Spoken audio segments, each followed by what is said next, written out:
Van der Jochter maakt het zwembad binnen nou en 14 dagen kleermaken worden voor gebruik. En alle buizen moeten controleren worden. Daarna moet het zwembad zo gauw als mogelijk open. De gemeente is op tijd over de uitspraak.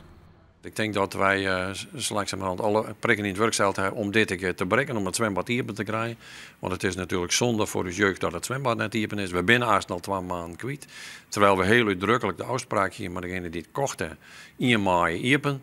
Ja, dat is natuurlijk wel spittig. Dus wij zijn wel content met deze uitspraak. De rechter komt in de uitspraak te meer aan de wens van zwembad-exploitant Van Boma. Om de kapotte buizen nog eens te controleren. Maar dags wil het bad nog heel niet net open dwaan. De test heeft alleen maar te maken met de spoelleiding en de drukleiding. Alleen er moet nog een gasleiding getest worden, een elektraleiding getest worden, de hemelwater afvoer, de vuilwater afvoer. En momenteel hebben we last van verzakkingen. Wil je het bad anders wel open, hè? Ik zou het zwembad graag open willen hebben, maar wel veilig. Intussen is de likwels ekkere boeljon tussen Van Boma en de eigenaars van het bad, de jonge Siderius.